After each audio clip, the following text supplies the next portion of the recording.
नमस्कार, स्वागत है आप सभी का। मैं हूं आपके साथ श्रवण तंबोले। मध्य प्रदेश में तीनों राज्यसभा प्रत्याशी निर्विरोध निर्वाचित हो गए हैं। कांग्रेस से विवेक तन्खा, बीजेपी से सुमित्रा वाल्मीकि और कविता पाटीदार राज्यसभा सांसद बन गए। विवेक तन्खा की जगह उनके प्रतिनिधि जेपी धनोपिया ने प्रमाण पत्र लिया, जबकि सुमित्रा वाल्मीकि और कविता पाटीदार शनिवार को खुद प्रमाण पत्र लेने पहुंचेंगे। हालांकि पहले से यह तय हो गया था कि ये तीनों प्रत्याशी निर्विरोध निर्वाचित होंगे। इनके खिलाफ किसी दूसरे नेता ने नामांकन ही दाखिल नहीं किया था। निर्विरोध निर्वाचन को लेकर पीसीसी चीफ कमलनाथ ने विवेक तन्खा को शुभकामनाएं दी। उन्हें ट्वीट कर लिखा कि तन्खा अपने नए कार्यकाल में भी संसदीय परंपराओं को पहले की तरह नई ऊंचाइयां प्रदान करेंगे। बीजेपी के राष्ट्रीय अध्यक्ष जेपी नड्डा के 3 दिन के एमपी दौरे के बाद बीजेपी प्रदेश अध्यक्ष वी डी शर्मा से आईबीसी 24 ने खास बातचीत की। इस दौरान उन्होंने कहा कि राष्ट्रीय अध्यक्ष से मिला मार्गदर्शन प्रदेश संगठन के लिए एक माइलस्टोन है। यह पहली बार है जब किसी राष्ट्रीय दल के अध्यक्ष ने बूथ अध्यक्षों के साथ बैठक की हो। उन्होंने कहा कि जेपी नड्डा ने हर बूथ को सर्वव्यापी और सर्वव्यापी बनाने का मंत्र दिया, जिसमें 20-20-20 का फॉर्मूला अपनाया जाएगा, यानी बूथ पर 20 युवा, 20 महिलाओं और 20 आरक्षित वर्ग के लोग जोड़े जाएंगे, ताकि संगठन विस्तार के साथ साथ हर बूथ पर 51% वोट पाने का लक्ष्य हासिल किया जा सके।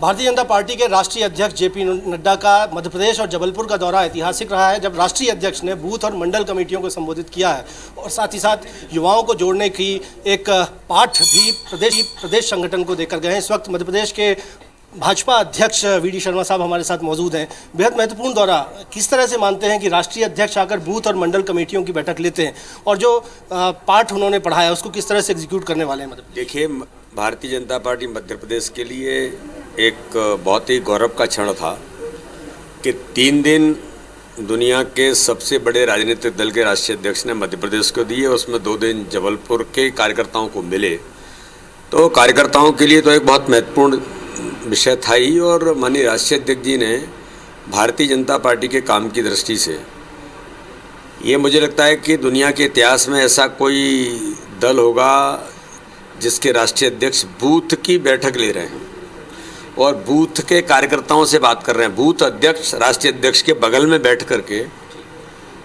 वो अपने आप को ये महसूस करता है कि एक बूथ अध्यक्ष जो सबसे छोटी इकाई है हमारी, उसका अध्यक्ष भी राष्ट्रीय अध्यक्ष जी के साथ बैठता है। ये सामान्य घटना नहीं है। 20-20-20 एक फार्मूला दिया है कि 20 युवा, 20 महिला, 20 आरक्षित वर्ग के लोग हर बूथ पर जुड़े। इसको किस तरह से एग्जीक्यूट करने? आपने देखा कि हमने उनके दौरे के अंदर हमने यूथ कनेक्ट का अभियान भी लिया था, तो इस प्रकार के लोगों को भी जोड़ने का एक संकल्प लिया है। इसलिए हमने बूथ जीतने के संकल्प के साथ जो हम 51% वोट शेयर कर रहे हैं, इसमें भी हम आगे बढ़ रहे हैं। तो चुनाव में क्या दावा रहेगा फिर आपका? भारतीय जनता पार्टी ग्रामीण निकाय और स्थानीय निकाय के चुनाव में इतिहास बनाएगी। इस मध्य प्रदेश के अंदर प्रचंड बहुमत से जीतेगी। बहुत बहुत शुक्रिया। हमने बात की मध्य प्रदेश के भाजपा अध्यक्ष वी डी शर्मा साहब से। वो कह रहे हैं कि बीजेपी इस बार इतिहास बनाकर निकाय चुनाव और पंचायत चुनावों में जीत हासिल करेगी और बीजेपी के राष्ट्रीय अध्यक्ष जेपी नड्डा के द्वारा दिए गए पाठ को अब शीघ्र ही संगठन में कार्यशैली में उतारा जाएगा। कैमरामैन सतीश सराठे के साथ विजय पांडे, IBC 24 जबलपुर। मध्य प्रदेश सरकार के प्रवक्ता और गृह मंत्री नरोत्तम मिश्रा ने कमलनाथ को राज्यसभा चुनाव के लिए हरियाणा के विधायकों के समन्वय की जिम्मेदारी मिलने पर तंज कसा। वहीं जिन्ना को लेकर पूर्व मंत्री सज्जन वर्मा के बयान पर कांग्रेस पर निशाना साधा। नरोत्तम ने निकाय चुनाव को लेकर सोशल मीडिया पर चल रही खबर का भी खंडन किया। उन्होंने कहा कि आप शहर के किसी भी वार्ड से चुनाव लड़ सकते हैं, इसके लिए उस वार्ड का वोटर होना जरूरी नहीं है। कमलनाथ जी को जिम्मेदारी दी है, मैं उसमें क्या कह सकता हूं, उनकी पार्टी का मामला है। पर एक शायरी मुझे किसी और संदर्भ में याद आ रही है कि अपनी बिगड़ी बना ना सके हम और जमाने भर के घड़ी साज हैं हम।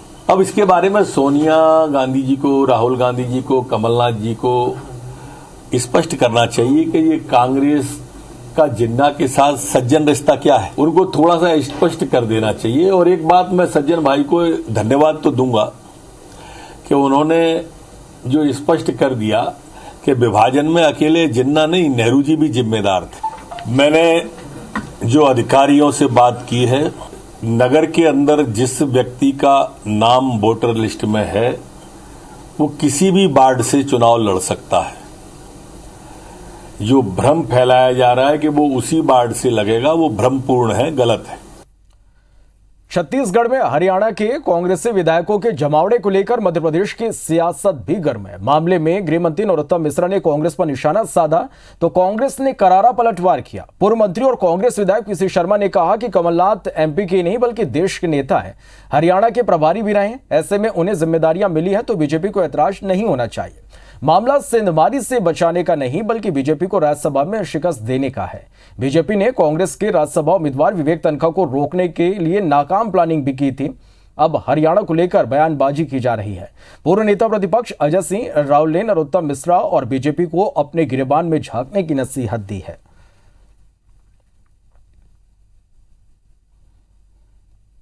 कमलनाथ प्रदेश के नहीं देश के नेता हैं और हरियाणा के प्रभारी रहे। वहाँ कोई बचाने वाला मामला नहीं है। बीजेपी को राज्यसभा में शिकस्त देने का मामला है। बीजेपी यहाँ भी कुछ नहीं कर पाई। कह रहे थे कि हम चौथा कैंडिडेट खड़ा करेंगे और विवेक तन्खा जी को रोकेंगे। छत्तीसगढ़ की बात छोड़ दीजिए, मध्य प्रदेश के विधायकों को बेंगलोर के किसी होटल में कौन सी पार्टी ने श्रेय दिया था? कांग्रेस पार्टी की निर्वाचित सरकार को किसने गिराया? पहले वो अपना हाथ झांक लें और फिर बात करें। मध्य प्रदेश के चुनावी दौर में इस बार धर्मांतरण का तगड़ा झटका भी लगेगा। दरअसल अखिल भारतीय विद्यार्थी परिषद को केंद्रीय संगठन ने धर्मांतरण के मुद्दे को पूरी ताकत से उठाने की हरी झंडी दे दी है। इसके तहत एबीवीपी पूरे प्रदेश में मिशनरी स्कूल, कॉलेजों और विश्वविद्यालयों पर नजर रखेगा। इतने नहीं बल्कि नए समेत पुराने मामलों को भी सड़कों तक लाने के निर्देश दिए गए हैं। इसके अलावा एबीवीपी मिशनरी शिक्षण संस्थानों में नजर बनाए रखने के लिए भी एक विंग तैयार कर रहा है। वहीं एबीवीपी की इस कवायद पर यूथ कांग्रेस का कहना है कि एबीवीपी सरकार के इशारे पर काम कर रही है। नहीं, हम विद्यार्थी परिषद हमेशा से कहती आई है, धर्म पर फोर्सफुली कन्वर्जन है, कैंपसों में हो रहा है, गलत है। उसके लिए सरकार कोई कानून लाए, इसके लिए हम दबाव बना रहे हैं। सरकार से निरंतर अपील भी कर रहे हैं या इस पर ठोस कानून बने। ये तो कानून तो बने, दूसरा हेल्पलाइन नंबर को जारी हो। कैंपसों में हेल्पलाइन नंबर, मान लो इस तरह की कोई विषय आता है, डायरेक्ट वो कॉल करे छात्र या छात्रा कि हमको इस तरह से प्रताड़ित किया जाए, उस पर तुरंत कार्रवाई हो। जिस तरीके से इनकी मातृ संस्था जो भाजपा है वो पूरे देश भर में आज धार्मिक उन्माद फैलाने का यहाँ पे प्रयास कर रही है और एबीवीपी का टारगेट कुछ विशेष संस्थाओं पे दबाव बना के अपने हितों को साधना भर रह गया है। आज एबीवीपी जमीनी रूप से कहीं भी छात्र हितों की लड़ाई लड़ते नहीं नजर आती है। 2018 में हुए विधानसभा चुनाव से पहले नर्मदा परिक्रमा यात्रा कर मध्य प्रदेश से कांग्रेस के वनवास को खत्म करने वाले दिग्विजय सिंह ने एक बार फिर 2023 में कांग्रेस को सत्ता दिलवाने का मेगा प्लान तैयार किया है। दिग्विजय प्रदेश की 230 विधानसभा सीटों में 120 दिनों तक यात्रा करने निकलेंगे। उनकी इस यात्रा की शुरुआत विजयदशमी पर्व से होगी। दिग्विजय के प्लान को प्रदेश कांग्रेस अध्यक्ष कमलनाथ ने भी हरी झंडी दे दी है, जिसके बाद वो इसे सफल बनाने की कार्ययोजना बनाने में जुट गए हैं। कांग्रेस नेताओं के मुताबिक यात्रा के दौरान दिग्विजय सिंह जनता से सीधे जुड़ेंगे और सरकार की जन विरोधी नीतियों से रूबरू कराएंगे। कांग्रेस इसे चुनाव से पहले शुभ संकेत मान रही है। वहीं बीजेपी को दिग्विजय सिंह की यात्रा से कांग्रेस को नुकसान, अपना फायदा दिख रहा है। माननीय दिग्विजय सिंह जी विजयादशमी से 230 विधानसभाओं में विजय पथ यात्रा निकालेंगे। उसमें सारी विधानसभाओं में कांग्रेस के सारे शीर्षस्थ नेता अपने अपने कार्यक्रम के अनुसार हिस्सा लेंगे और निश्चित तौर पर चुनावी दौर में हमें इसका लाभ मिलेगा। कई यात्राओं पर निकल चुके हैं वो अभी तक, और जो सारी यात्राओं का हसर हुआ वो इसका हो। नगरीय निकाय चुनाव की घोषणा के साथ ही कांग्रेस में बैठकों का दौर शुरू हो चुका है। भोपाल में कांग्रेस चयन समिति की बैठक की गई। बैठक में चयन समिति के सदस्य और पूर्व मंत्री विजय लक्ष्मी साधो मौजूद रहे। इस दौरान साधो ने कहा कि कांग्रेस में दावेदारों के चयन के लिए केवल एक ही फार्मूला है और वो है जीत का फार्मूला। केवल जीतने वाले दावेदार को ही टिकट दिया जाएगा। साथ ही कहा कि कांग्रेस बड़ा परिवार है जहां एक दूसरे से थोड़ी नाराजगी हो सकती है, लेकिन इस बार संगठन एकजुट होकर चुनाव लड़ेगा। वहीं बीजेपी के परिवारवाद वाले बयान को लेकर कहा कि जिनके घर शीशे के होते हैं वो दूसरों के घर पत्थर नहीं फेंका करते। मतलब यही तय रहेगा कि जो प्रत्याशी जीतने वाला है उसके ऊपर कांग्रेस ट्रस्ट करेगी और जो प्रार्थना ही करेंगे, क्योंकि सीट एक रहेगी, उम्मीदवार बहुत रहेंगे। तो कोशिश हमारी ये है कि आपस में सामंजस्य बिठा के एक प्रत्याशी को कहें कि भैया आप खड़ा रहो और उसके ऊपर कांग्रेस पार्टी सबको। नगरीय निकाय और पंचायत चुनाव की घोषणा के बाद इंदौर बीजेपी दफ्तर पर दावेदारों का मजमा लगने लगा है। सुबह से लेकर शाम तक कार्यकर्ता बीजेपी दफ्तर पर पहुंचकर आला नेताओं के सामने अपने दावेदारी पेश कर रहे हैं। शुक्रवार को भी दिन भर जनपद और जिला पंचायत उम्मीदवारों के लिए रायशुमारी का दौर चलता रहा। वहीं नगरीय निकाय चुनाव के लिए भी बायोडाटा जमा किए जा रहे हैं। पहले जनपद और जिला पंचायत के लिए प्रत्याशियों के नाम घोषित किए जाएंगे, जिसे लेकर मंत्री तुलसीराम सिलावट और पदाधिकारियों के बीच लंबी बैठक हुई। इधर पार्षद पद के लिए भी लगातार रायशुमारी की जा रही है। सब कार्यकर्ताओं का मन होता है, चाहे मेयर हो, चाहे पार्षद हो, चाहे सरपंच हो, चाहे पंच हो, ये भारतीय जनता पार्टी का कार्यकर्ता बनकर के वो चुनाव लड़े और समाज के बीच में इस माध्यम से काम करे, ये सबकी मंशा होती है। भारतीय जनता पार्टी की हमारी पूरी कोर टीम है, वो सब बैठ करके निर्णय लेती है। सबको सामूहिकता से सुनते हुए जो पार्टी तय करेगी, जो संगठन तय करेगा, सारे कार्यकर्ता प्रत्येक पोलिंग बूथ पे, प्रत्येक वार्ड में कमल खिलाने में लग जाएंगे। इसलिए हमारे यहाँ रायशुमारी तो हो रही है, लोग अपनी बातें भी रख रहे हैं, मगर साथ ही साथ वो ये भी कह रहे हैं कि संगठन जो तय करेगा हम सब मिलकर उसको जिताएंगे। नगरीय निकाय चुनाव के आचार संहिता लगने के साथ ही अब आम लोगों को पानी की किल्लत भी झेलनी होगी, क्योंकि आचार संहिता के चलते किसी भी राजनीतिक पार्टी के पानी के टैंकर से पानी सप्लाई नहीं हो पाएगा। नगर निगम के पास पहले ही पानी सप्लाई के लिए काफी दबाव है। ऐसे में हर क्षेत्र में पार्षद की दावेदारी पेश कर रहे जनप्रतिनिधि इन दिनों लोगों की जल सेवा में लगे हुए थे, लेकिन अब आचार संहिता लगने के बाद जिला प्रशासन के निर्देश के मुताबिक ऐसे सभी पानी के टैंकर जिन पर किसी पार्टी विशेष या जनप्रतिनिधि के नाम या चिन्ह अंकित हैं, उनसे पानी की सप्लाई नहीं हो पाएगी, उन्हें फौरन बंद किया जाएगा। आदर्श आचार संहिता के जो पॉइंट्स हैं उनको पूरा कवर करके एक आदेश जारी किया गया है और टैंकरों, पानी के टैंकरों को लेके भी जारी किए गए हैं, जिसमें कई जगह ऐसी शिकायतें मिल रही थी कि पानी के टैंकरों में कुछ नाम वगैरह लिखा हुआ है राजनीतिक दलों का या पार्टी का, तो उससे प्रतिबंध लगाने के लिए उसमें भी आदेश जारी किए गए। ग्वालियर के कांग्रेस विधायक प्रवीण पाठक अप्रैल महीने में जमकर सोशल मीडिया पर वायरल हुए थे, जिसके पीछे वजह थी कि उन्होंने दिव्यांग अंकेश कोष्ठी को नौकरी दिलवाने के लिए सोशल मीडिया पर पोस्ट डाल दी थी, जिसके बाद उनकी नौकरी भी लग गई थी। लेकिन अब वही लंकेश विधायक प्रवीण पाठक से खफा है और उनका कहना है कि उसे सरकारी नौकरी या फिर संविदा नौकरी चाहिए थी, लेकिन विधायक ने मेरी मदद के जरिए खुद की टीआरपी बना ली और सरकारी नौकरी भी नहीं दिलाई। अब अंकेश ने कांग्रेस के खिलाफ विधायक प्रवीण पाठक के विधानसभा क्षेत्र में चुनाव के मैदान में उतरने की बात कह दी। बता दें कि अंकेश ने आप पार्टी की सदस्यता लेने के साथ 40 नंबर वार्ड से पार्षद पद की दावेदारी की है। वहीं आम आदमी पार्टी का कहना है कि कांग्रेस केवल लोगों का उपयोग करती है। ऐसा ही उपयोग अंकेश का भी किया गया। बता दें कि अंकेश की उम्र 28 साल है, लेकिन उनकी हाइट उम्र के हिसाब से काफी कम है। टक्कर देने के लिए मैदान में उतरोगे? बिल्कुल, अगर पार्टी ने सहयोग किया और अपनी तरफ से मैं पूरी कोशिश करूंगा। क्या? किसके खिलाफ? प्रवीण पाठक जी के खिलाफ। क्यों उतरोगे? अब जनता की सेवा करने का मैंने, अब जनता की सेवा करेंगे। झूठा वादा किया इसलिए भी? बिल्कुल, कि मेरे वीडियो के चक्कर में वो अपनी हाइप नहीं गए, अपनी टीआरपी नहीं गए। कैसे?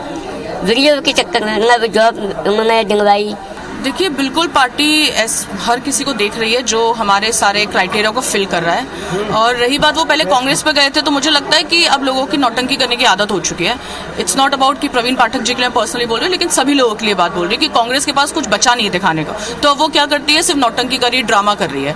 तो और असलियत लोगों को पता पड़ गई है कि कांग्रेस के पास अब कुछ नहीं बचा है। तो अगर अंकेश जी हैं, उसके अलावा और भी जो लोग हैं, अगर वो हमारा क्राइटेरिया फुल करेंगे तो डेफिनेटली आम आदमी पार्टी उनको मौका देगी।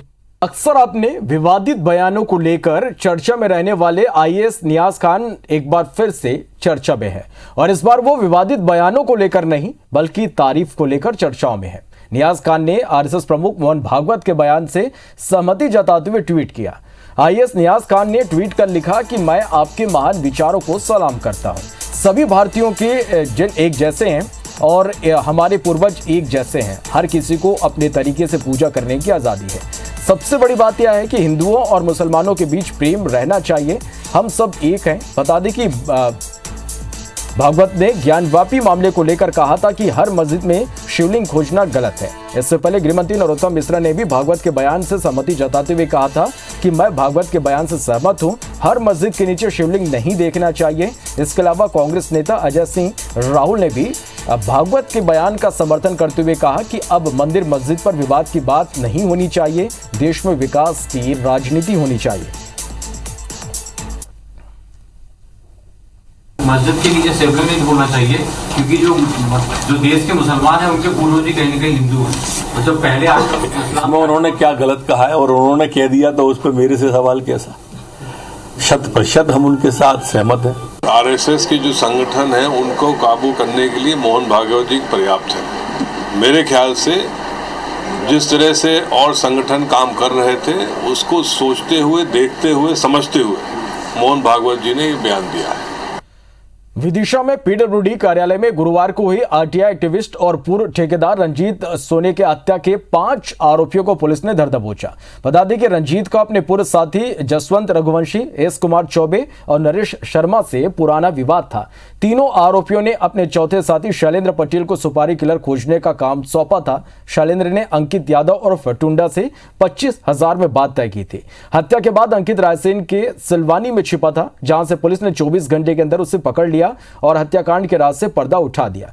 पुलिस अधीक्षक मोनिका शुक्ला ने इस वारदात में तत्परता के साथ हैंडल करने के लिए अपने अधीनस्थ पुलिस अधिकारियों को पुरस्कृत भी किया है। हथियार भी उपलब्ध कराया और इसको कल बताया कि वो रंजीत सोनी वो स्पॉट पे आ चुका है, तुम आ जाओ। और जो अंकित यादव था वो पीडब्ल्यूडी दफ्तर के पीछे से घुसा और उसने 5 मिनट वहाँ रुका और उसने पीछे से उसको फायर किया और उसके बाद मोटरसाइकिल से चला गया। उसने अपने कपड़े बदले और उसके बाद वो अपने रिश्तेदार के घर सिलवानी चला गया, जहाँ से उसको गिरफ्तार किया गया। राजस्थान पुलिस ने चंबल के बीहड़ों से कुख्यात शूटरों को गिरफ्तार किया। मुरैना जिले के दिहोली थाना पुलिस ने बड़ी कार्रवाई करते हुए पंजाबी गायक सिद्धू मूसेवाला हत्याकांड से चर्चामय कुख्यात गैंगस्टर लॉरेंस बिश्नोई के पटौदी गुरुग्राम निवासी 2 गुर्गों को गिरफ्तार किया। पुलिस ने इनके मददगार स्थानीय बदमाश रामदत्त को भी गिरफ्तार किया है। दोनों गुर्गों पर हरियाणा में हत्या समेत दूसरे केस दर्ज है। दोनों पर हरियाणा पुलिस की ओर से 15-15 हजार का इनाम भी घोषित है। वहीं इनका स्थानीय मददगार रामदत्त ठाकुर भी शातिर बदमाश है। इस पर राजाखेड़ा, धौलपुर, आगरा, जयपुर, चूरू समेत अलग अलग थानों में करीब 30 मामले दर्ज हैं। पुलिस इनसे मूसेवाला हत्याकांड के बारे में भी पूछताछ कर रही है। पुलिस के मुताबिक दोनों बदमाशों से एक देसी कट्टा और 4 कारतूस बरामद हुए। दोनों बदमाश लूटपाट और फरारी काटने के मकसद से यहां पर आए हुए थे।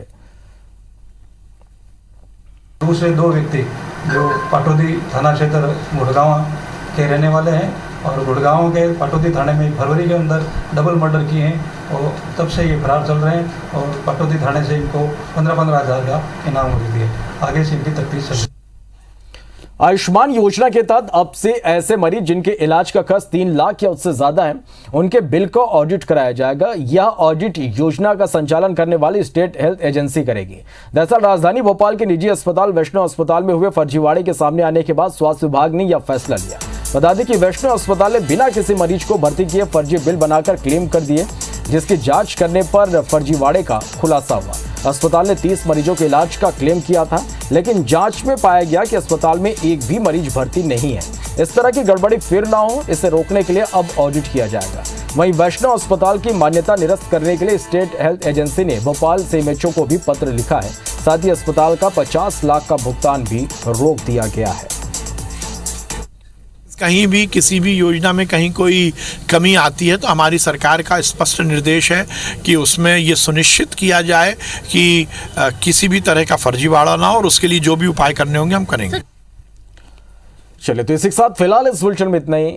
नमस्कार।